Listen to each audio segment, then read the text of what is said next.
Cette émission s'adresse à un public averti. Doc Mayou et José Arsenault. Au réseau Cogeco, vous écoutez Doc Mayou et José. Avec le Doc et José Arsenault. Bonjour tout le monde et bienvenue dans l'émission Le Doc Mayou et José. Bonjour Doc. José, bon matin. Ce matin, moi j'ai plusieurs meetings par matin. Et le premier, c'était avec notre boss. Puis là, il me disait, « Hey José, les 7 enfants de la famille qui ont péri dans l'incendie à Halifax, j'ai pas arrêté d'entendre parler de ça hier dans la journée. Ça a marqué beaucoup. Bien, c'est sûr que c'est très, très, très marquant. Un enfant, c'est marquant. Une famille au complet, 7 enfants. Des enfants de 4 mois à 14 ans qui décèdent. C'est atroce. Puis là, il disait, moi, dans mon entourage, ça parlait vraiment, tu sais, la mort, la peur de mourir. Il dit, vous pourriez peut-être faire ça comme sujet. Les bras croisés, la jambe croisée. Je me disais, faire un sujet, la peur de la mort, me semble. Il n'y aura pas grand monde, tu sais, qui vont participer. Moi, j'ai pas ça. Je connais pas ça, moi, cette peur-là de la mort. Les seuls moments où j'ai eu peur, c'est quand dans ma vie, j'avais des hailles intenses de bonheur ou que je m'apprêtais à partir un an en bateau quand j'ai fait. Là, je voulais pas qu'il m'arrive rien parce que je voulais vivre ce trip-là. Fait que c'est le seul moment dans ma vie là, où j'ai suivi les limites de vitesse sur les routes pour être sûr que j'ai pas d'accident. Non, mais c'est ça. Fait que, et là, je me dis, OK, j'en parle avec vous. Puis là, vous m'amenez qu'il y a des gens qui font des crises de panique, puis tout ça. Mais la question sur notre page, Doc Mayou et José, aïe aïe. C'est vraiment un thème qui touche pas mal plus de monde que je pensais. La peur de mourir. Ou la peur qu'un proche meure. Ouais. Vous, c'est fréquent que vous entendez ça, cette angoisse-là? Parce que c'est une angoisse là, quand t'es rendu que t'as peur de mourir. Tu peux pas être... C'est une partie de mon pain quotidien comme psychiatre. Alors, les attaques de panique, on parle pas juste d'anxiété, là. On parle d'attaques de panique. C'est très répandu au Québec. J'ignore pourquoi. Et c'est très répandu au Québec. Ça se définit comment? Écoute bien la définition. C'est intéressant. Ça vient du DSM-5. Alors, ce sont des périodes délimitées de survenue brutale, d'appréhension intense, de peur ou de terreur, souvent associées à des sentiments de catastrophe imminente, dont la mort. La catastrophe la plus imminente qui est appréhendée dans une attaque de panique, c'est la sensation de mourir, qu'on va mourir. Au cours de ces attaques, on relève des symptômes tels que des sensations d'être à court de respiration ou d'étouffer, des palpitations, des battements du cœur et une accélération du rythme cardiaque, des douleurs ou une gêne thoracique, une suffocation et une peur de devenir fou ou de perdre son contrôle. C'est toute qu'une peur. Ouais! Il y en a beaucoup qui arrivent à l'urgence. Alors, tous les urgentologues sont familiers, les infirmières à l'urgence. Quelqu'un dans la vingtaine, trentaine, quarantaine, qui arrive en état de panique. Et lorsqu'ils sont plus vieux, on a avantage à être prudent parce que des fois, ça peut être vraiment un problème cardiaque. Mais avec ce que je viens de te lire, comme tu peux voir, c'est pas tellement spécifique. Si ce n'est, c'est qu'il y a une appréhension, une peur intense de mourir, que la mort est imminente. Mais ça, c'est dans des cas extrêmes, là. Mais il y en a que non, c'est... l'attaque de panique, c'est fréquent, surtout chez les femmes. Alors, c'est la principale raison pour laquelle... C'est fréquent. Bon, écoute, il y a 1,5 million de femmes aux antidépresseurs au Québec. Et dans la plupart, c'est anxiété sévère ou attaque de panique. Puis ça vient toujours avec la peur de mourir. Oui. Attends un peu. Ativan, qui est une benzodiazépine, une pilule pour les nerfs, 4e médicament le plus prescrit au Québec, alors qu'il est le 7e à être prescrit au Canada, dans le reste du Canada. Et là, je n'ai pas inclus le Rivotril. Le Rivo, je n'ai pas ces statistiques, mais je l'ai pour l'Ativan. Puis le Rivo suit... je l'appelle le Rivo, parce que c'est mes patients qui l'appellent le Rivo. Ah oui, c'est correct. Le Rivotril. Mais il y en a ceux qui ont peur, parce qu'on a eu beaucoup de messages que c'était depuis, exemple, femmes, depuis qu'elles ont des enfants. Ben que là, oui. elles ont peur, elles, de mourir ou que leur enfant meurt. Tu sais, ça, Oui. c'est des pensées qui traversent leur esprit. Ben, appelez-nous, parce qu'on va rapidement découvrir que c'est pas vrai ce qu'elle vient d'écrire, là. Alors, une femme qui... Je vais en lire tantôt, mais Oui, savez-vous oui. ce que j'ai trouvé? Oui, Ça doit allons-y. être l'extrême, là. Oui, Parce qu'en faisant des recherches là-dessus, il y a Marc-André Drouin. Il y a eu un article à son sujet dans le journal de Montréal et de Québec l'année passée. Lui, pendant 2 ans, il allait dîner à l'hôpital de Saint-Eustache. Parce qu'il était sur place en cas qu'il arrive de quoi. oui. C'est à ce point-là, là. Ben oui. C'est vraiment, il appelle ça la thanatophobie, là. La peur extrême Mais non. de mourir. Non, c'est l'angoisse, puis les attaques de panique. Puis ce gars-là est en panique quasi continuelle. C'est pour ça qu'on nous dit attaque de panique, période délimitée de survenue brutale. Les périodes délimitées, il y en a qui en ont plusieurs par jour, la période délimitée. On a reçu un message en Oui. privé. Allons-y. C'est une femme, elle dit mon chum a une peur extrême de la mort. Il en Oui. fait des crises où il Oui. peut être des heures à marcher dans la cuisine, à écouter de la musique au fond et à pleurer. Oui. Nous n'habitons pas ensemble, alors souvent il fait ses crises quand je dors chez moi. Comme je travaille tôt, je mets mon cellulaire en mode silence et je me lève pour le boulot et parfois j'ai 15, 20, voire 30 messages de lui qui me dit qu'il ne va pas bien. Oui. Il y a quel âge? Est-ce qu'elle mentionne son âge? Non. Oui, il y a des hommes aussi, mais c'est beaucoup plus fréquent chez les femmes. Ce qui n'exclut pas certains hommes, mais il y a vraiment un genre aux attaques de panique, là. Alors, j'ai mentionné tout à l'heure environ 450 000 à 500 000 femmes au Québec qui sont aux antidépresseurs parce qu'elles font. Elles ont fait et elles font des attaques de panique. Elles pourront en témoigner en ondes. Et la même chose pour... Mais on va le voir, Doc. on parce peut que- rajouter quelques 100 000 de plus et facilement peut-être même 1 million à l'Ativan. Mais je vous C'est le crois, 4e là, médicament c'est vous le plus le prescrit. le Ouais. spécialiste, mais ce Oui, oui. matin, on a des hommes là, qui ont écrit. Ben Puis oui. moi, la seule personne que je connais qui a fait des crises de panique dans sa vie, c'est un homme.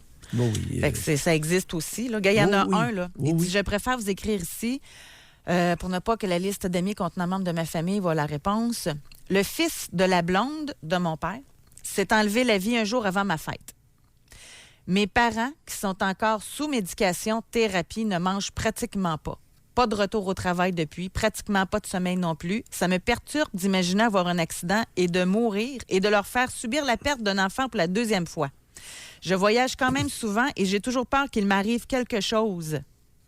Mais bon, je trouve qu'un accident, ça peut arriver si vite. Je voudrais jamais leur faire vivre ça une 2e fois. Fait que lui, c'est sa peur. Appelez-nous, cher ami, nous allons découvrir des éléments que vous ne soupçonnez même pas.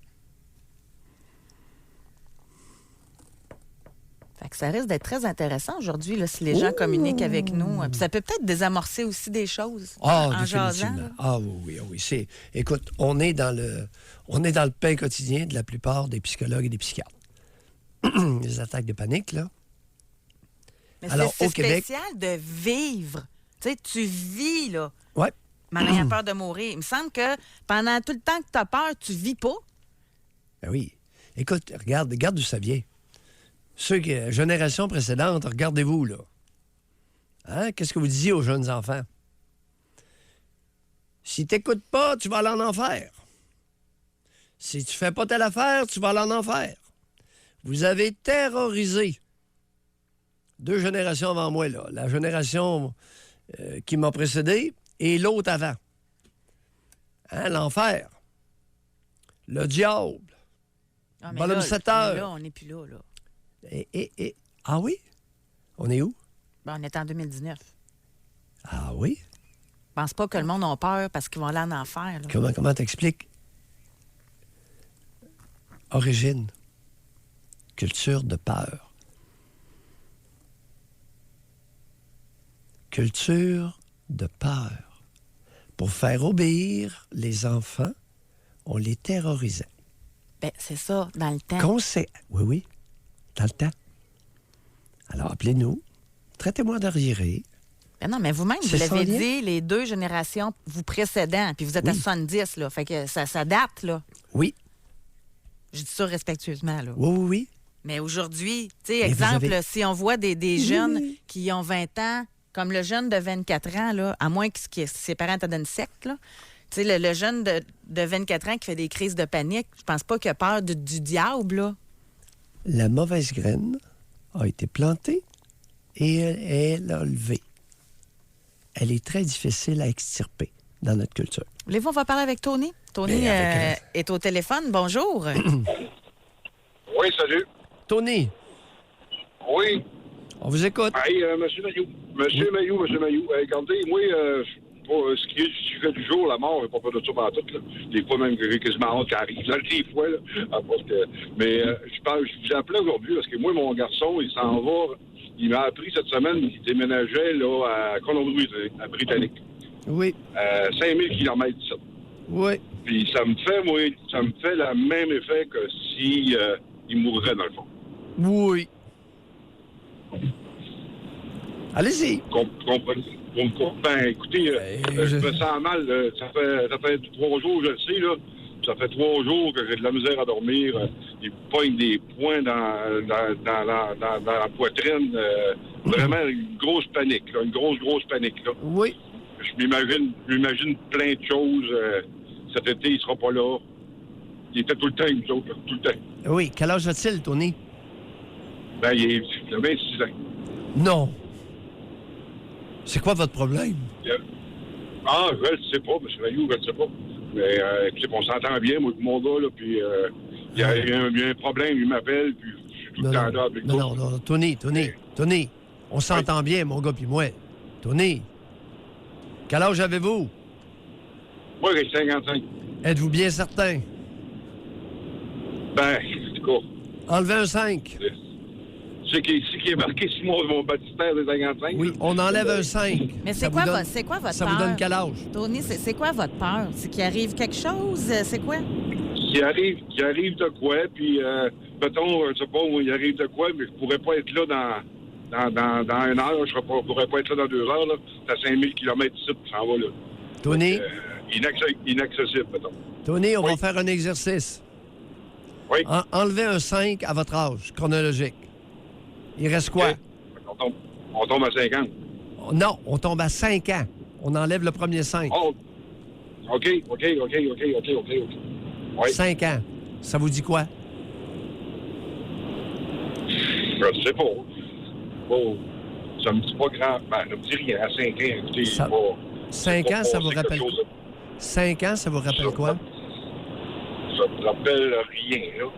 Ouais. Ben, j'étais à la maison, puis écoutez, là, je sais pas, je sais pas ce que vous voulez dire, là. Il se passe quoi dans la j'aimerais maison? ça, moi. Ben, je pense à rien. On s'est déjà parlé là-dessus qu'on était pauvres comme des pauvres légales, là, puis on n'avait rien, puis on s'est toujours occupé de nous autres, là, dans le fond. Là. Ouais. On était Pas pauvres personne comme s'est la occupé de gale. nous autres, vraiment. On n'avait rien. Ouais. Et Tony, On s'est toujours on va... occupé de ça ne sera pas tellement compliqué. C'est que vous perdez votre mère. Votre fils s'occupe de vous. Et je pense qu'on va arrêter ça, là. On va arrêter ça aujourd'hui. Le rôle de votre fils de 26 ans, c'est pas de prendre soin de son père, qui a 5 ans ça, d'âge c'est bien émotionnel. d'accord. Je suis bien d'accord avec vous. On est-tu ça. d'accord avec ça? Oui, ça, je suis bien d'accord avec Alors, vous. ça, je suis 5 bien ans, d'accord. Puis on une vie laisse à ça... vivre, c'est pas- On laisse ça tranquille. OK. La prise Mais en c'est charge quoi, par le fils de 25 ans, on arrête ça là. Ouais, c'est plus moi qui est en charge de lui, mettons. Non.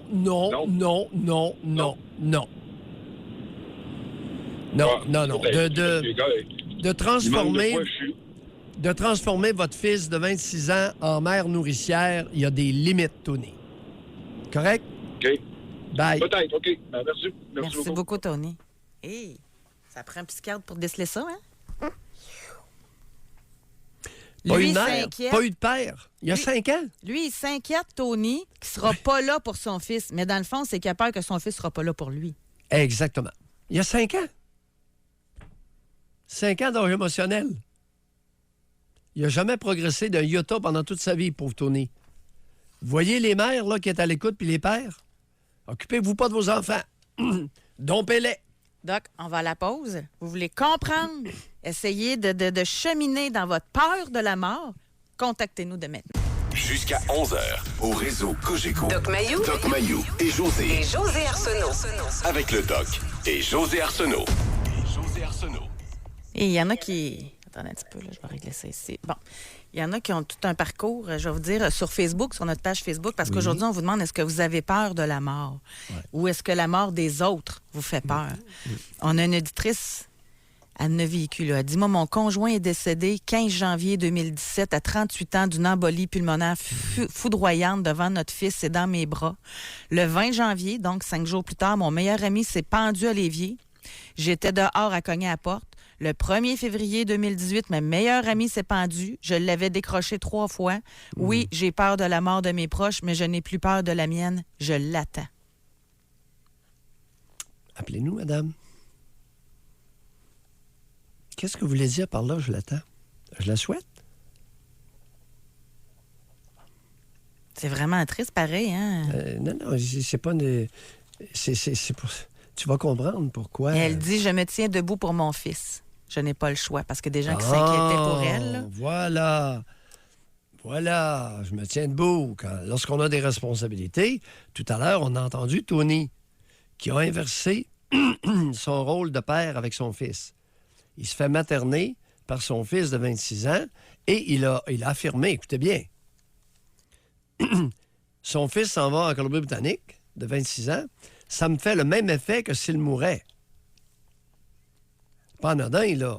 Il n'y a pas seulement ton auditrice, là. Puis il n'est rien arrivé de tout ça, là. Il n'y a pas de mort, là. Excepté qu'il y a une mort dans l'âme, ou il y a un âme rétrécie. On va aller en Estrie. On va parler avec José. Bonjour. Oui, bonjour. José. Ah. Oui, bonjour. On vous écoute. Bon, moi, j'ai 62 ans et juste en commençant... Bon, voilà. José, savez-vous quoi? Vous allez aller fermer votre radio parce que c'est oui, il y a un délai. Fermé, là. OK, parfait. Correct, là? Oui. Est-ce que c'est bon? OK. Moi, je suis à 62 ans, je suis la génération du bonhomme 7 heures.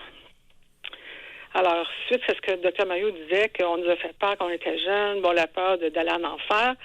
Moi, cette génération-là, bon, c'était le ciel ou l'enfer, puis nos parents nous disaient, maman surtout me disait, bon, ben, on sort pas le soir ou on reste puis on parle pas au monsieur parce que ces bonhommes 7 heures, ils vont nous enlever puis ils vont nous tuer.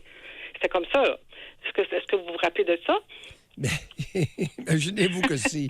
Imaginez, continuez. Bon. Alors, la bonne femme, elle exploitait ça dans votre cas au coton. Allez-y, continuez. C'est ça. Donc, j'ai été toute mon adolescence, là, jusqu'à temps que j'arrive à peut-être 16, 17 ans, à un moment donné, je dis, bon, ben, 15, 16 ans, ça va faire, là, un bonhomme 7 heures. Je dis, bon, il n'y a pas de ça. Puis, c'est juste pour nous faire peur. Alors, j'ai fait face à ça, puis j'ai continué dans ma vie. Puis, dans ma vie, quand j'avais à peu près l'âge de José, on s'appelle José, moi aussi, j'avais pas peur. Puis, bon, ben, j'étais toute clou, puis je m'en allais par là. Mm-hmm. Mais là, je suis atteinte d'un cancer. Oui. Et puis, bon, là, on ne sait pas comment ça va s'aboutir, tout ça, parce que là, je vais prendre des traitements et tout, mais c'est quelque chose à laquelle je pense, parce que, tu sais, c'est quelqu'un qui... Moi, ce que je pensais dans ma vie, tu te couches, tu dors, puis ton cœur arrête de battre, bon, t'en es pas trop rendu compte, puis ça t'a pas trop inquiété, tu sais, c'est une mort comme ça. Mais quand tu la vois arriver, parce que tu es malade, tu es alité, tu as le cancer, puis tu vas devoir perdre un peu, tu sais, ton je cherche le mot, pas ton identité, mais tu sais, tu vas maigrir, tu vas autonomie. Ton autonomie, ta dignité. Oui. Ça me fait peur, puis la souffrance, puis j'ai peur de mourir dans la souffrance, puis oui. C'est ça qui me fait plus de quoi que de passer à autre chose, là, dans une autre Alors, dans votre cas, réalité. c'est réaliste. Dans votre cas, la peur est réaliste. Ouais. Vous êtes atteint d'un cancer et vous vous interrogez sur une fin qui peut être possible. Oui, c'est ça, parce qu'elle est devant moi, peut-être, parce que là, on va avoir des médications, mais c'est un combat que je dois faire, puis je vais le faire. Parce que j'ai toujours peut-être ça dans ma vie, les peurs, je dis, on peut contrôler un peu ses émotions, en tout cas. C'est pas elle qui va me contrôler, c'est ce que je pense. Mais là, j'ai une fatalité devant moi. Je dis, là. C'est tout c'est comme un combat de boxe. Celui qui est en avant de moi, il est pas mal plus fort que moi, là, tu sais. Moi, la misère à le combattre, celui-là. Comme ça, je vois ça, mais Bon, voilà. Oui. Alors, pour une fille qui n'avait pas peur, qui disait tout le temps qu'elle n'avait pas peur, là, je vous assure que j'ai changé de position. Mais José, si je peux me permettre, là, Oui. Oui? annoncez-moi un cancer et puis je vais voir ça autrement. Là. Tu sais, c'est pas pareil. Ou annoncer un cancer à ma fille, je vais avoir peur qu'elle meure. Tu sais, mais vous, on est dans le rationnel. On est dans quoi? On est dans le rationnel. On est dans une réalité, Dans la réalité. qui existe. Là. Oui. Réalité actuelle. C'est ça. Tant que j'avais pas ça, j'avais pas peur de mourir. Ben oui. Moi, je vivais, puis la vie était belle. Tu sais, je suis à l'aise, j'ai fait une belle famille, une belle carrière, bon, etc. Mais là, face à ça, je vous assure que ça donne un coup. Puis, ben, je ne vais pas mourir nécessairement parce que je suis pas dans un stade. Je suis à un stade 1, mettons, dans la maladie. Alors là, j'ai subi une opération. Puis là, ils vont me donner probablement de la chimio puis à titre de prévention, mais dans la période que j'étais avec l'opération, puis là, je m'en vais dans un protocole, ben, la peur est revenue, là, elle est venue me chercher, là, carrément. Alors... Non, ça c'est pas la peur est revenue me chercher. C'est une peur légitime. Pas pareil. C'est pas une peur névrotique. Non, je vous écoute parler, puis c'est une peur légitime. Et c'est correct d'avoir le niveau de crainte que vous avez. Dans les circonstances. Vous êtes normal. Puis on vous souhaite, moi, en tout cas, je vous souhaite bonne chance, José. Oui. Merci d'avoir rappelé. Bon, ben merci. Merci, bonne émission. Oui, Merci. pour faire la distinction entre une peur légitime et une peur névrotique, c'est-à-dire une peur qui remonte à des éléments, des traumatismes ou des éléments marquants vécus pendant l'enfance. Tu sais, mettons, là, j'ai une image qui me vient en tête. Admettons, là, t'es en kayak là, ou en canot là, sur une rivière. Puis là, il y a une grosse chute qui arrive. Là, c'est normal, t'as peur. Là. Par contre, t'es dans un lac tranquille. Oui. Il fait beau, il vente pas, puis t'as peur. C'est ça. Je vois ça comme ça, la différence. Oui, entre autres, exact. On va aller... Il y a des peurs légitimes. Tu sais, si on est en train de tout délégitimer, on fait fausse route. Puis d'ailleurs, cette dame-là est très lucide, elle est rationnelle et sa peur est légitime. Elle ne sait pas trop ce qui s'en vient, puis c'est... en fait, c'est souvent ça que je lisais parce qu'il y a quand même plusieurs articles là, qui ont été écrits là-dessus, la peur de mourir, etc. Puis il y en a plusieurs qui reviennent à... C'est la peur de l'inconnu. La mort, la peur de la mort, ça serait associé aussi avec cette peur-là de l'inconnu? Oui, bon, on peut dire, mais c'est la peur de ne plus être. Chez les mammifères, on serait les seuls qui serions conscients que notre vie va cesser. On appelle ça l'angoisse existentielle. À ce qu'on sache, les animaux, mais il y a des éléments, c'est quand même un peu surprenant. Comment se fait-il qu'il y a des cimetières d'éléphants, d'os d'éléphants en Afrique? Autrement dit, les éléphants sentiraient leur mort venir et s'en iraient au cimetière. Écoute, si c'est vrai, les reportages que j'ai vus là-dessus, c'est tout de même interpellant. Fascinant même. Mais on serait, en tout cas, dans ceux qui sont vraiment conscients, là, on serait les seuls mammifères à appréhender, à être conscients de la mort et... Appréhender, c'est pas plaisant. Là. On va aller à la pause, Doc. Réservez votre circuit téléphonique, continuez de nous écrire. Est-ce que vous avez peur de la mort? Est-ce que vous avez peur de la mort d'un proche? Doc Mayou et José Arsenault. Avec le Doc et José Arsenault. Au réseau Cogeco.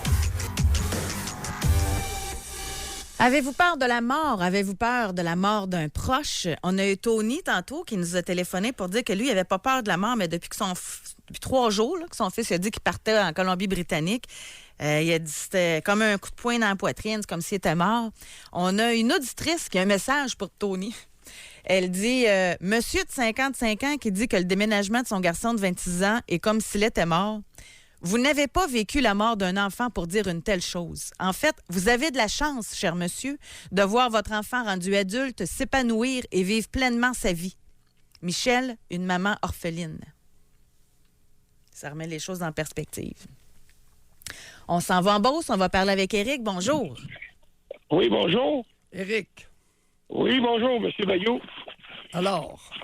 Oui, pas ben, problème. Écoute, ça fait longtemps que je traîne ça, ce problème-là, que je suis médicamenté. Peur de vomir, peur de mourir. Écoutez, je suis pas capable de passer au travers. Racontez. J'ai une cinquantaine d'années. Oui. Ça s'est déclenché. On vous dit que dans le temps, j'avais 25 ans environ, puis un docteur m'avait dit j'avais eu des palpitations cardiaques. Oui. Puis le docteur avait dit c'est ton cœur. Puis j'étais en boisson un peu, ça m'a fait peur. Puis depuis ce temps-là, j'ai toujours eu peur de mourir. J'ai été voir des psychologues, des psychiatres, puis pas capable de passer au travail. Bon. Vous étiez en boisson un petit peu, j'aime ça. Oui. T'es Parlez-nous. jeune. Oui, Ben, vous étiez jeune. Oui. Alors, parlez-nous de ce que vous aviez bu la première fois. Bon, j'avais consommation de la bière, puis c'est tout. Pas de Combien? fort, pas de drogue, pas de ben 8-10 bières, là, peut-être, là. Ouais, 8-10 C'est pas bières. si pire que ça, pareil. Non. Puis est-ce que vous êtes un gaillard de 300 livres? Non, mais 225 livres, c'est un pied 11. J'ai une bonne carrure. Une bonne carrure, Saint-Bier-11. Oui. Puis à 25 ans, 8-10 bières, quand ça commence à faire du bouillon? Bon, pas beaucoup, non. Non. On était capable d'en prendre plus que ça. Ouais, mais racontez-nous l'atmosphère qui prévalait à 25 ans. Ah, ça allait très bien. Tout était merveilleux. Puis là, les chaleurs m'ont pogné. Puis là, le cœur s'est mis à me débattre. Puis là, puis on ne savait pas c'était quoi. On s'est rendu à l'urgence. Puis là, Eric, c'est là que la peur prenait ça que le docteur, quand il m'a dit que c'était le cœur. Je sais pas, ça m'a énervé. Eric, mon Oui. nom, c'est Mayou, pas Valise. Ouais, je le sais. Bon, Oui. alors, à 25 ans, c'est pas vrai que ça allait très bien et que c'était merveilleux dans votre vie. Alors, parlez-nous de votre vie à 25 ans.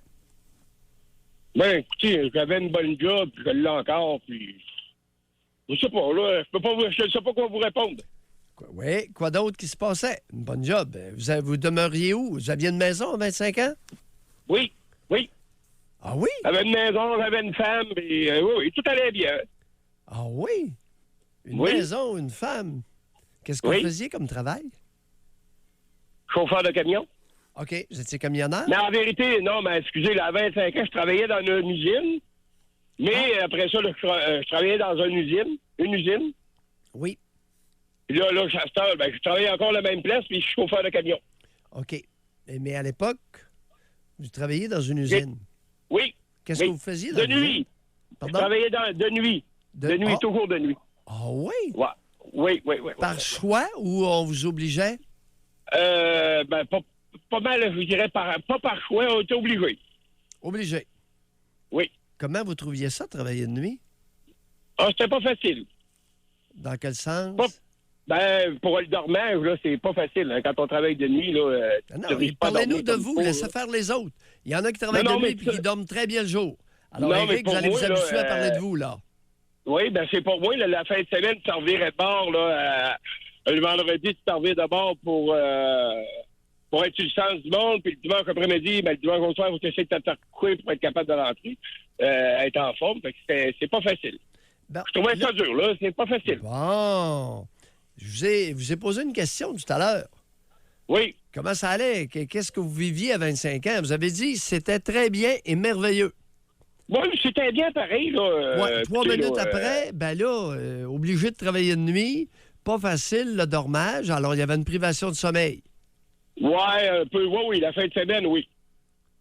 Ouais. Puis, Si on continuait là, à gratter, on trouverait quoi d'autre, Éric? Je pourrais pas vous dire. Il y a sûrement un élément déclencheur, mais j'arrive pas à mettre le point dessus. OK, les 8-10 bières, avec qui vous les aviez pris? Oh, j'étais avec un de mes frères et ma conjointe puis sa femme. Ah? Puis, oui. Puis lui, votre frère, il en prenait combien de bières? Bon, peut-être comme moi, peut-être un petit peu moins. Là, on était pas... Les conjointes trouvaient ça comment quand vous preniez 10 bières? Oh, c'était correct. Ça les Il dérangeait n'y avait pas de... Non. Ben, ça arrive pas à tous les jours, là. Je suis pas un alcoolique. Éric, j'ai Oui. été accusé d'être alcoolique.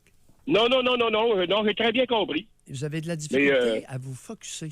Avez-vous remarqué? Parce que là, on est dans le déclenchement. J'essaie d'attirer votre attention sur comment ça se passait. Qu'est-ce qui a déclenché la première fois? Alors, je vous suggère de revenir là-dessus dans votre tête. Parce qu'il y a des choses, vous avez commencé par nous dire c'était très bien et c'était même merveilleux. C'était tellement merveilleux que vous étiez obligé de travailler de nuit. Ouais, oui. J'avais une bonne Dommage. job, et écoute... Si vous aviez eu le choix, qu'est-ce que vous auriez fait dans la vie à 25 ans? Écoutez, 25 ans, je venais de sortir de l'armée. Peut-être que j'aurais resté encore. Ah oui? Pourquoi Ouais. vous êtes sorti de l'armée? J'étais tanné de me faire promener d'un bord puis de l'autre. Ah oui? Mais attendez un peu, Ouais. là. Vous êtes sorti parce que vous étiez tanné de vous faire trimballer.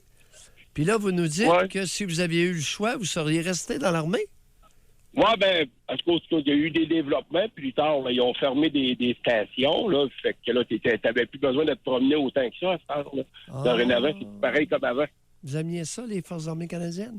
Ouais, c'était pas pire, oui. Qu'est-ce que vous aimiez là-dedans? Excusez, pouvez-vous répéter? Qu'est-ce que vous aimiez dans les Forces armées? Écoutez, là, j'ai aimé le métier que je faisais, c'était pas super pareil. Là, c'était en communication, là, puis, écoutez, là, on s'est promené, je suis promené un petit peu en Colombie-Britannique, dans les territoires du Nord-Ouest. C'était intéressant pareil. Puis j'ai appris l'anglais aussi. Toutes Ouais. des choses intéressantes. Toutes des choses intéressantes. Qui- Pas toutes, là, peut-être, là, pas Qui, toutes. Là. qui vous a influencé pour que vous sortiez de l'armée? Personne. Êtes-vous certain? Oui, pas mal, oui. Pas mal. Ah oui, OK. ouais. Bye, Eric. Bonne réflexion. Bye-bye. Oui, Bye. c'est bien, merci. Bye. Bonjour. C'est un exercice que les auditeurs peuvent faire en passant, Ben ce voilà. que vous venez de faire là. C'est ça, exactement. C'est une démonstration de comment on aborde ça. Parce que si vous vous limitez à la réalité actuelle, vous ne trouverez jamais la source. Alors là, notre gars, Eric, il se raconte un peu des histoires. Première question, à 25 ans, c'était très bien. Et il a utilisé le mot merveilleux. Aïe, aïe! Il travaille de nuit, c'est pas facile, il a de la misère avec son sommeil. Il vient de sortir des Forces armées canadiennes. Attends un petit peu, là. On commence à mettre une table. On va pouvoir faire le même exercice avec Patricia. Bonjour. Oui. Allô, Patricia? Oui, bonjour. Allô? Oui. On vous entend moi, même c'est dans ça. votre radio. Oui, je vais la baisser. Mais c'est quoi l'affaire de oui, nous moi- appeler en écoutant la radio? Non, mais c'est parce qu'ils entendent le son. Je la comprends pas, celle-là. Patricia, on vous écoute. Moi, dans le fond, j'ai peur de mourir. Oui. J'ai 39 ans, puis depuis l'âge de 7 ans, c'est des grosses crises de panique, là, de je serai plus ici, je vais tout perdre, je m'appellerai plus Patricia, tu sais, j'aurai plus mes meubles, j'aurai plus ma vie ici, où est-ce que je vais d'être, puis c'était vraiment, là, je me mettais vraiment en crise de panique qui durait peut-être 10 secondes, je me levais de mon lit, puis je criais non! Puis j'allais voir ma mère en panique, puis je me souviens que même âgée, mettons, à partir de 14 ans, ça m'était arrivé, ma mère a fallu qu'elle me lance un verre d'eau dans la face pour que, tu sais, je revienne à moi. Ça n'a pas marché. Elle m'a donné une tape dans la face. C'est la première fois qu'elle faisait ça. Puis je suis revenue à moi, mais la peur a toujours resté là. Puis quand elle m'a envoyé voir un psychologue, puis lui, il m'avait juste dit, il m'avait fait acheter le livre La peur d'avoir peur. Tu sais, fait que là, je me mettais à avoir peur encore plus de tout. Puis j'ai comme arrêté de le voir. C'est comme si c'était assez banal qu'il m'avait dit que tout le monde avait peur de l'inconnu. Après, j'étais voir un autre psychologue qui me dit que souvent, c'est l'ego qui a peur de mourir, puis que, et blablabla. Puis je suis toujours restée avec ça. Puis ironiquement, vers 25 ans, j'ai été dans l'armée. Puis moi, c'était plus parce que j'étais infirmière, c'était plus pour sauver les gens. On dirait que j'avais pas peur de la mort, même si c'était encore plus probable que je pouvais mourir si j'allais à la guerre, mais ça a toujours resté, j'ai 39 ans, puis des fois, quand je suis fatiguée le soir ou que j'écoute un film, exemple, puis qu'il y a vraiment des choses qui me font penser à la mort, ben c'est un élément déclencheur, puis tout de suite, là, je me lève en panique, là, puis je crie « Non! » Puis là, je finis par faire des respirations, puis me calmer, mais ça ne passe jamais. Bon, Puis, Patricia, oui, à 7 ans, grosse crise de panique. à peu près vers ça, là, 6-7 ans, là. Puis ma mère me dit que quand elle était jeune, elle aussi, était comme ça. Je sais pas si elle me transmis ça inconsciemment, je sais pas. Attendez un peu. Pourquoi? Et je m'en allais où, moi, là, avec mon affaire? Je vous ai coupé la parole, fait que... Oui. Vous avez coupé la Vous parole. m'avez dit à 7 ans. Oui. Vous faisiez des grosses crises de panique. Ouais, Et vous avez mentionné, j'allais voir ma mère. tout le temps. Racontez l'intervention de votre mère à 7 ans. Pas celle de 14 ans, on va y venir tantôt. J'allais la voir, puis je criais, puis elle me disait garde, t'es encore jeune, tu vas vivre longtemps, puis tout ça, puis c'est ça qu'elle me disait. Puis Oui. dans la tête aussi des enfants, on pense que nos parents sont éternels, tu sais. Fait que moi, c'est comme si que moi, j'ai plus de contact avec mes parents, mais je me dis toujours tu sais, que ma mère mourra jamais, puis quand j'étais petite, je disais, moi, je vais vivre jusqu'à 120 ans. Pourquoi vous n'avez plus de contact avec vos parents? Ah, ben là, c'est des grosses histoires de famille, là, de violence, puis de plein de choses. Ben oui, Puis ben mon oui. père, à un moment donné, il m'a réussi à me faire arrêter ma crise parce que ma mère, mes parents sont séparés, j'avais 12 ans, puis j'étais obligée de rester chez mon père qui était un homme très violent. Puis à un moment donné, j'étais arrivée en grosse crise dans sa chambre pour lui dire « Je vais mourir, je veux pas mourir. » Puis il me dit « Tout le monde va mourir un jour. » On dirait que là, ça me refroidit. Puis j'en ai pas fait pendant 2-3 ans. Puis là, regarde, j'en fais encore à l'occasion. Puis moi, dans ma tête, je ne peux pas concevoir que je vais mourir. Bon, on revient sur un point. Vous ne l'aimez pas tellement, c'est pour ça que je reviens dessus. À 7 ans, je faisais des crises de panique, puis j'allais voir ma mère. Je criais. Ouais. Puis là, elle de répondre, tu vas vivre longtemps. Et Ouais. qu'est-ce qu'elle était en train de faire quand vous alliez la voir le soir comme ça? Ben, dans le fond, elle est en train de renforcer ma peur, probablement. Non, qu'est-ce qu'elle était en train de faire? Qu'est-ce qu'elle faisait comme activité? Elle était où? Ah, ça arrivait toujours le soir, ça, quand j'étais couché. Fait qu'elle ben oui, était dans ben le oui. salon. C'était toujours quand j'allais me coucher, là, tu Elle sais. était dans le salon. Qu'est-ce qu'elle faisait dans le salon? Ben, d'écouter la TV, puis... Elle écoutait la ma télé. mère, Vous souvenez-vous des programmes qu'elle écoutait? Elle écoutait Miami Vice. Elle écoutait Miami Vice. Tiens, gardons ça. On est rendu à 39 ans, mais on s'en rappelle encore. Hey, c'est bon, Miami Vice, hein? Elle aimait ça beaucoup? Ouais, mais j'avais pas le droit de l'écouter. Moi, j'étais trop jeune. Fait que je me Ben cachais sur le bord du mur pour l'écouter. oui, pas le droit d'écouter Miami Vice. Pourquoi? Parce que ça passait trop tard. Puis moi, j'étais couché là, à cette heure-là. Je me couchais comme ça passait à 10 heures. Fait que j'avais 7 ans, j'étais couché. Là. Oui. Mais moi, j'avais de la misère à m'endormir. Là, fait que je faisais beaucoup d'anxiété. Fait que je me relevais tout le temps. Patricia, c'est quoi l'idée de déranger sa mère qui est en train de regarder Miami Vice? Avez-vous regardé les hommes dans cette émission-là? Non, mais... C'était à peu près... Écoutez, j'en ai regardé pendant longtemps des Miami Vous vous Vice. souvenez de Don Johnson? Ouais. Ben oui, mais là, votre mère, à 10 h le soir, est en train de fantasmer, puis vous allez la déranger avec vos niaiseries. C'est quoi cette affaire-là? C'est sûr. C'est sûr. Mais juste pour faire un parallèle, que là, j'ai 39 ans. Tu sais, quand Patrick Swayze est mort, c'est con, mais moi, je l'adorais, puis on dirait que là, ça me fait... Quand j'ai vu, là, tu sais, qu'il y a eu beaucoup de monde qui est décédé, des acteurs, tu sais, Michael Jackson, tu sais, Patrick Swayze, tu sais, du monde que j'aimais, c'est là que je me suis dit, mon Dieu, ma génération que j'écoutais commence à mourir. Fait que moi, bientôt, là, je me dis, là, la moitié de ma vie est passée. Patricia, Tu sais, fait que là, je capote encore plus. Patricia, le seul lien, c'est acteur. Vous avez eu le culot d'aller déranger la bonne femme dans son émission favorite à 10 h le soir, alors qu'elle était probablement en état d'excitation sexuelle. Oh, ça m'étonnerait pour ma mère qu'elle soit en état d'excitation sexuelle. Pourquoi? Ouais, parce que ma mère, là, c'est plus une femme réservée, introvertie, qui faisait jamais paraître ses sentiments, puis rien. Fait que, tu sais, elle m'a jamais parlé de rien. Réalisez-vous ce que vous venez de dire? Ouais. Mais qu'est-ce que vous en savez? Qu'elle n'était pas excitée sexuellement en regardant Miami Vice. Pourquoi vous pensez? Non, c'est vrai, je sais pas, mais c'est juste parce que je connais ma mère, je sais comment elle est, puis, tu sais... il y a beaucoup de sujets qui ont été tabous, même dans ma jeunesse. Fait que, Oui, mais c'est pas parce qu'elle n'en parle pas qu'elle n'était pas excitée sexuellement. Elle des plaisirs inavoués qu'elle se gardait pour elle. Bon, merci Patricia. On va avoir appris de quoi ce matin? Bon, fait que là, la prochaine fois que je fais une crise, je pense à vous, puis à Miami Vice, ça va arrêter? 7 ans. C'est quoi l'idée d'aller déranger la bonne femme? Surtout quand Ouais. t'es excité sexuellement? C'est sûr. Mais ça règle pas mon problème. Que j'ai encore non, peur de non, mourir. c'est sûr. Qu'est-ce qui est sûr? Que je vais mourir. Non, que vous la dérangiez. T'avez pas compris? Oui. Oh oui. Hein? Ça a eu quoi comme impact de déranger la bonne femme à 10 h le soir? Ouais, mais là, toutes les fois que j'ai fait des crises, c'était pas toujours en train d'écouter Miami Vice. Des fois, elle était couchée, là, puis moi, je me levais la nuit, j'allais À la sept- réveiller en criant, là. Oui, parce qu'à 7 ans, hein, vous la dérangiez. Si vous la dérangiez, elle n'était pas rassurante.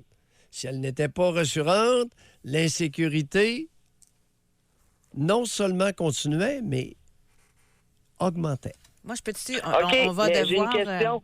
Si elle n'était pas rassurante, pourquoi je retournais toujours quand même voir elle? Aviez-vous le choix? Étiez-vous Non, aller c'est voir vrai. le bonhomme? Qu'est-ce qu'il est en train de Non. faire, lui? Lui, il travaillait, il était pas là. Mais j'ai une question parce que malheureusement, on a pris beaucoup de retard. Là. Mais moi, je veux revenir Oui. sur l'événement. Moi, là, je ne veux pas dire que je suis meilleure qu'un autre, là, mais admettons que ma fille arrive en panique puis qu'elle crie.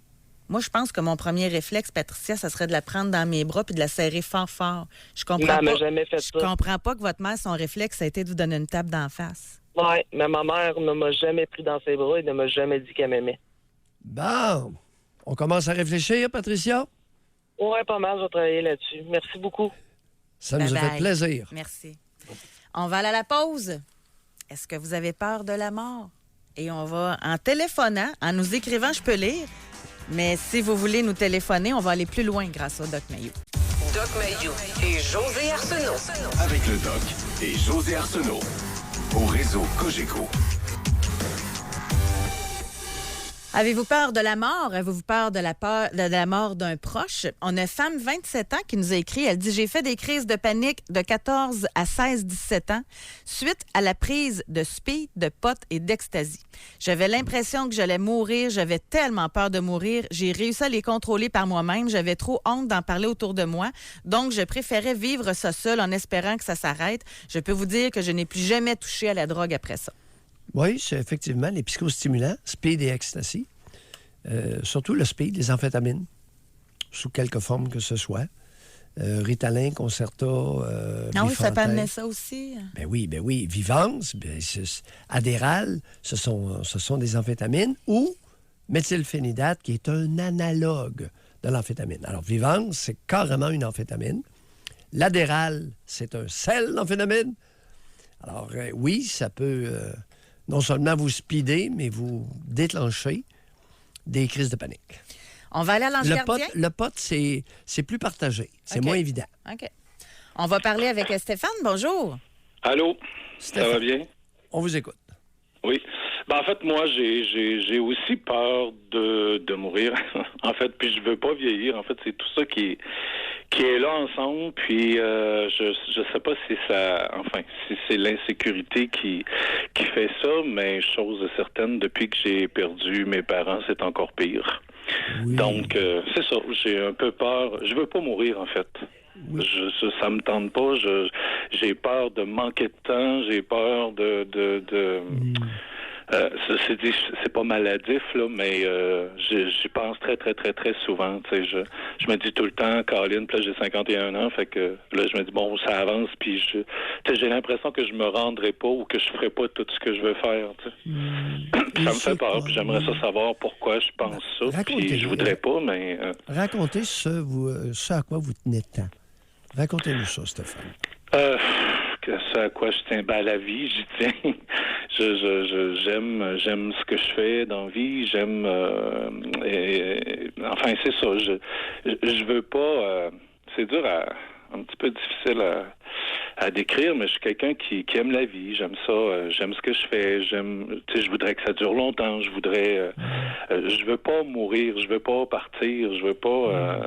Je veux pas qu'on parle de mon passé. Je veux rester là. T'sais. Puis je sais pas pourquoi. Que c'est comme ça. T'sais. Vous ne voulez pas qu'on parle de vous au passé. Ouais, ben en fait, comme je veux pas, en fait, ça revient à dire que je veux pas mourir. Là. Ouais. Mais tu sais, j'aimerais ça rester là longtemps. Puis, mais cette peur-là, c'est sûr que des fois, ça me donne ça me fait peur parce que je me dis, bon, pourquoi je pense à ça? Je sais que j'essaie de profiter de la vie puis de ce que j'ai, mais Ouais. J'ai peur de ne pas en avoir assez, justement. Ouais. Parlez-nous du décès de vos parents. Ben, ça a été difficile. Décès de ma mère, il y a 10 ans, j'ai fait une dépression par la suite, toujours aux antidépresseurs depuis. On a essayé de stopper, mais bon, ça marchait pas. C'était une grosse perte pour moi parce que ma mère, c'est quelqu'un que j'aimais beaucoup, on était loin en fait. On vit pas. On vivait pas à la même place. Puis c'est pareil pour mon père. Je l'ai perdu, ça fait 1 an. Puis évidemment, j'ai l'impression, tu sais, que j'ai pu ce qui me, pas ce qui me tenait, mais parce que bon, j'ai quelqu'un dans ma vie, puis ça va quand même bien.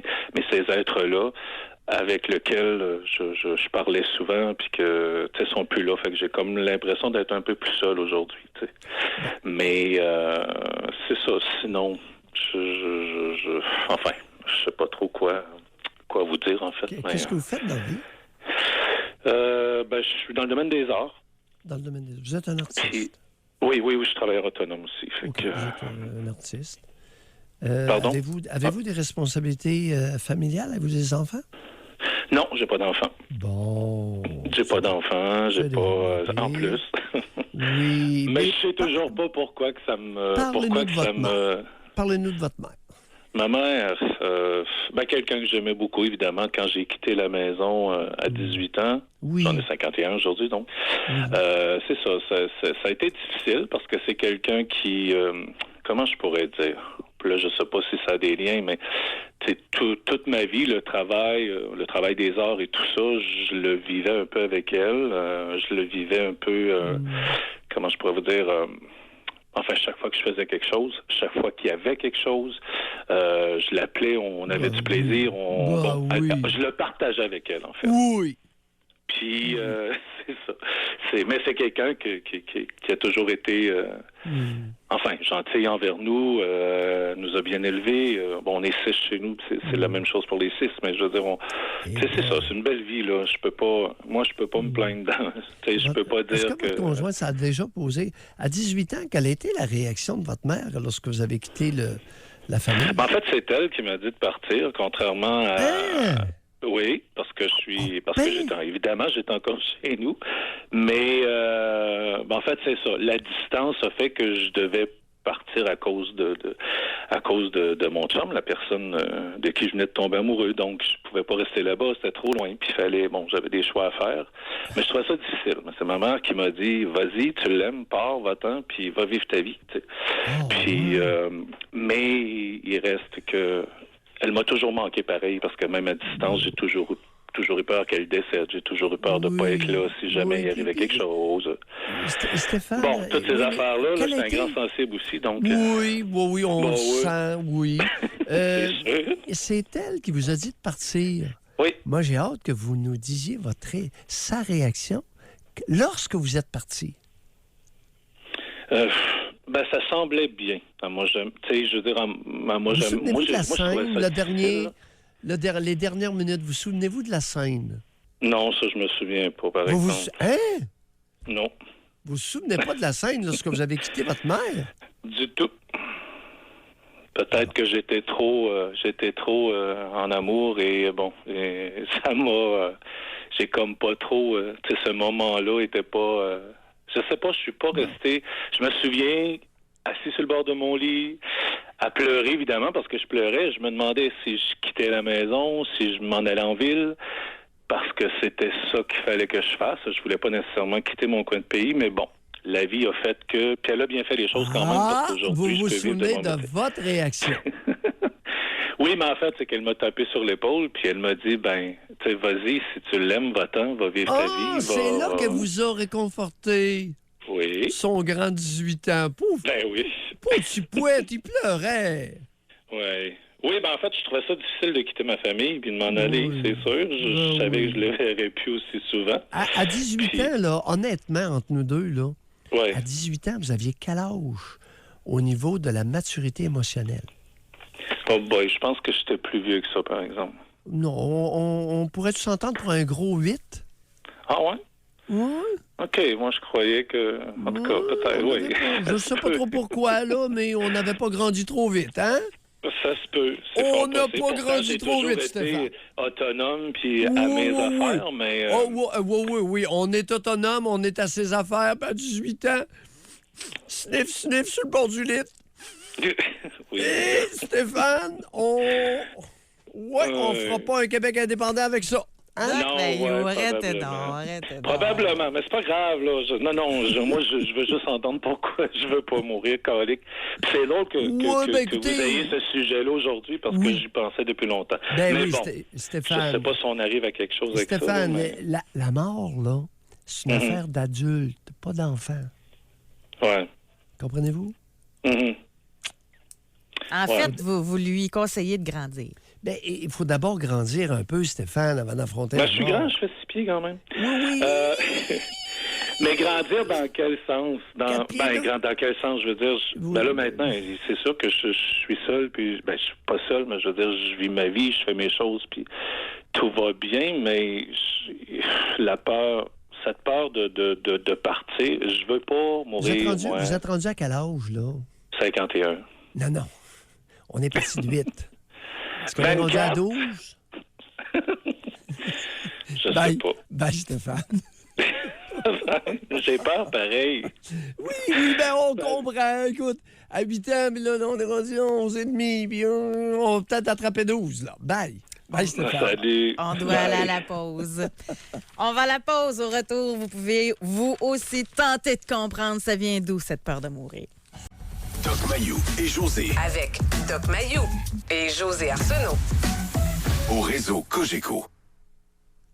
Aujourd'hui, dans l'émission, notre sujet, c'est la peur de la mort. Est-ce que vous avez peur de la mort? Est-ce que vous avez peur qu'un de vos proches meure? Moi, je pensais qu'on aurait plus de ça ce matin, mais heureusement, les gens appellent pour parler d'eux-mêmes. Fait qu'on avance beaucoup, c'est intéressant. Puis grâce à vos interventions, Doc, moi, je trouve ça génial parce que des gens qui seraient trop gênés d'appeler peuvent faire cet exercice-là en vous voyant là, retourner au début, etc. C'est ça, s'interroger sur notre propre maturité. Alors, la mort, c'est pas une affaire d'enfant. À peu près, la plupart des enfants vont craindre ou s'interroger sur la mort.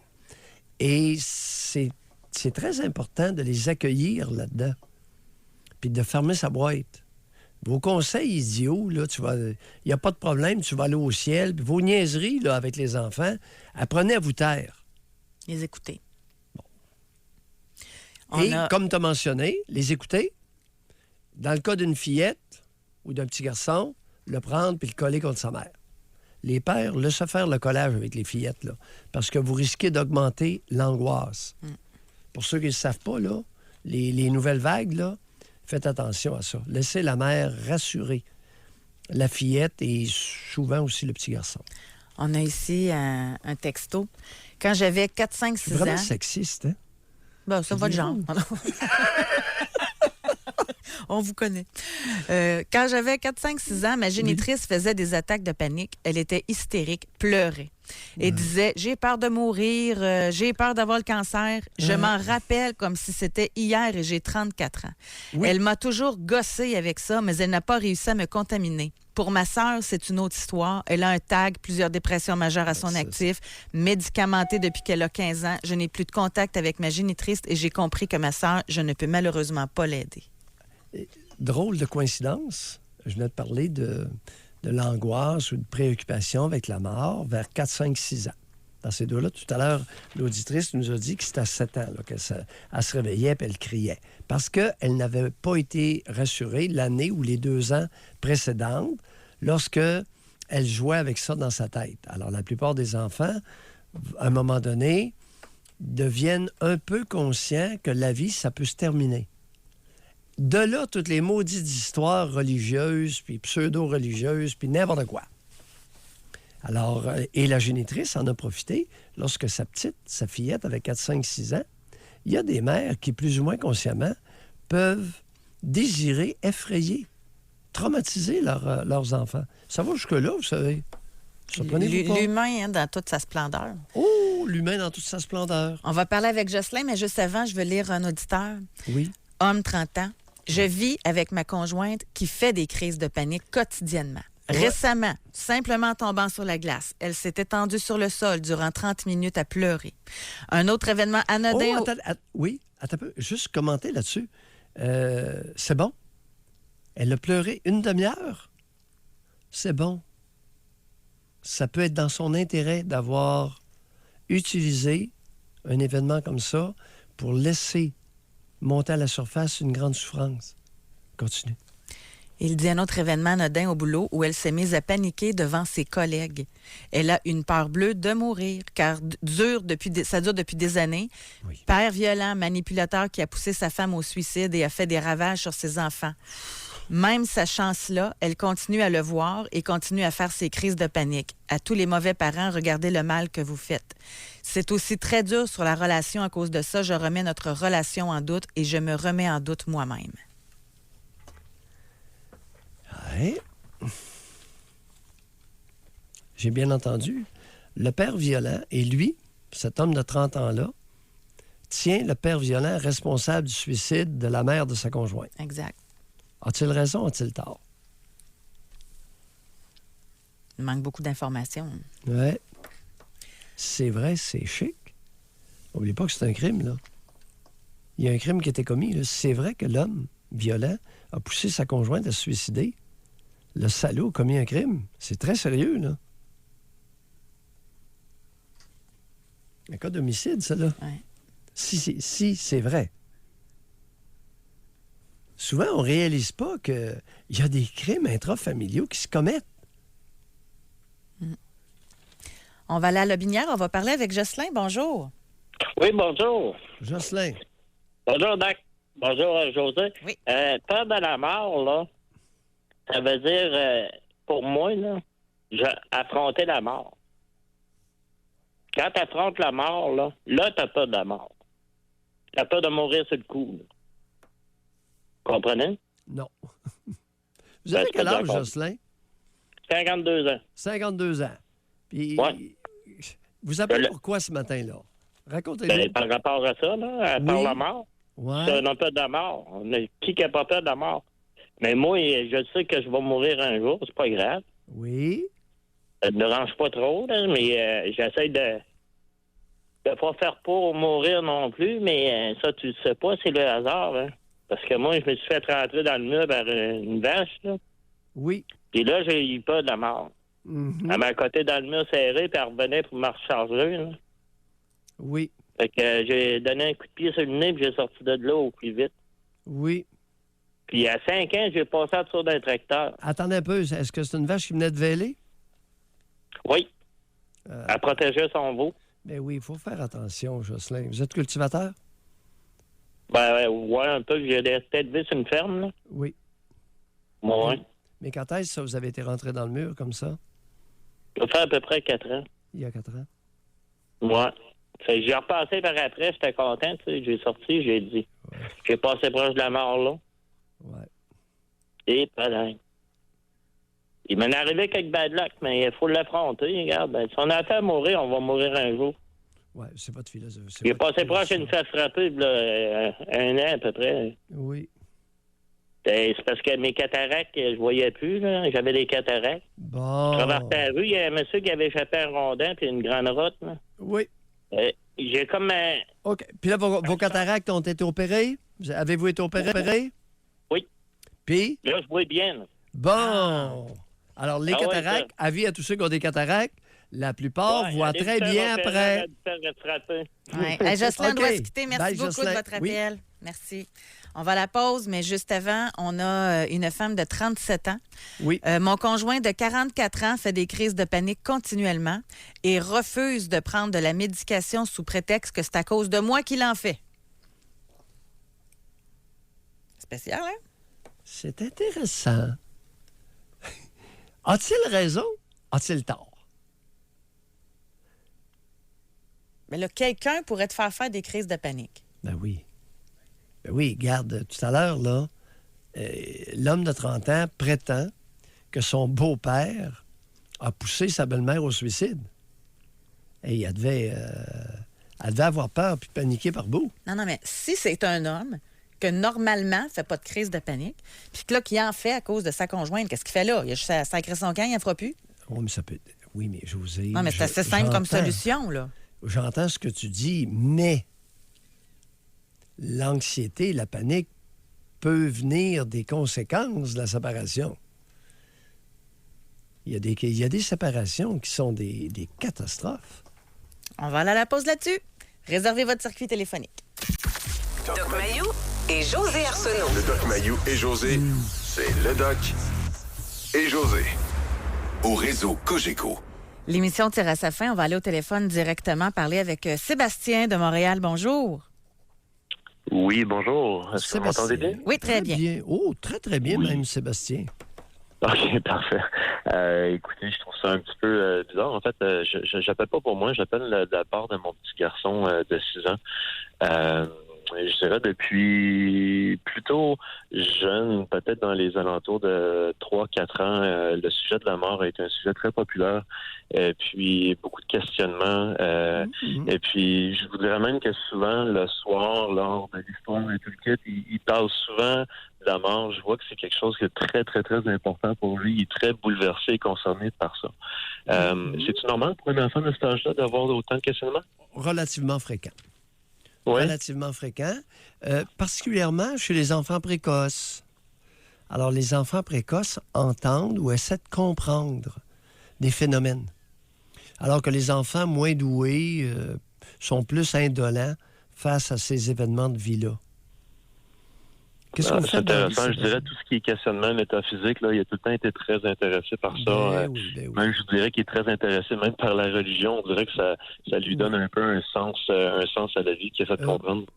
Sébastien, là, mon nom, c'est Mayou, pas Valise, comme j'ai mentionné tout à l'heure. Hein? La religion donne un sens à sa vie. Là, arrêtez-nous ça, là, il y a 6 ans. Hein? C'est qui lui parle de religion à la maison? C'est pas moi. C'est vraiment pas moi. Je suis 100% athée. J'ai jamais parlé de ça à la C'est maison. qui? C'est votre conjointe? Peut-être que c'est un sujet qui a commencé à la garderie ou à l'école. Hein. Mais nous, à la maison, on n'en parle pas. Du tout. Garderie ou école? Oui, possiblement, oui. C'est intéressant. La religion donne un sens à sa vie. Est-ce que votre conjointe est d'accord Je dirais avec pas ça? que la religion donne un sens, mais il pose beaucoup de questions. Il est très curieux à ce niveau-là. Il est très curieux ou s'il remet en question des niaiseries qu'il a entendues à la garderie? Je vous dirais que c'est probablement un peu des deux. Puis lui, quand il a peur de la mort, il a peur de la sienne ou de la vôtre, avouez votre conjointe? Les deux. Les deux. Je suis peut-être un peu extrémiste, mais au début, je me demandais si c'était pas peut-être un élément de manipulation lors d'histoire un peu pour qui nous garde un peu plus longtemps, mais il parle souvent de la sienne, il a peur, il va souvent utiliser ça même comme argument des fois quand on se dispute, il y a des chicanes, il va ramener ça sur le sujet souvent. Oh! Quand vous avez des chicanes, racontez. Vous chicanez avec la mère du Des gamin? chicanes. Des chicanes un peu typiques, là, hein, du fait que... Non, ça n'existe pas. Non, Sébastien. Non, Sébastien, ça n'existe pas, des chicanes typiques. Alors, non, des chicanes un peu typiques, là, on va grandir, là. Quel âge avez-vous? Moi, j'ai 38 ans. Oui, 38 ans, des chicanes typiques, là. Non. Ça n'existe pas, là. On va faire attention, là. Parce que Quel genre ça de chicane bouleverse. que vous avez? Sur quoi? Chicane mon Dieu. Il veut un cadeau. Il veut qu'on lui achète des choses.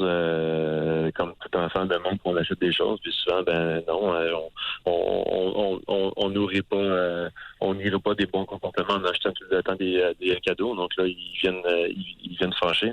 C'est, quand je dis des chicanes, c'est des éléments un peu anodins. On vous suit pas, mais continuez. Moi, je pensais que c'était les chicanes entre vous et la mère du jeune. Puis là, ce sera une chicane entre vous et l'enfant. Il est parti. Oui, avec raison. Ça ne marchait plus, là, son affaire. Là. Non, ça va pas son goût. Ça n'allait pas son goût pantoute, là. Non. Ah oui, Ça a raccroché. J'avais le droit. Oui, j'avais le droit de raccrocher. Il s'est peut-être accroché dans le piton.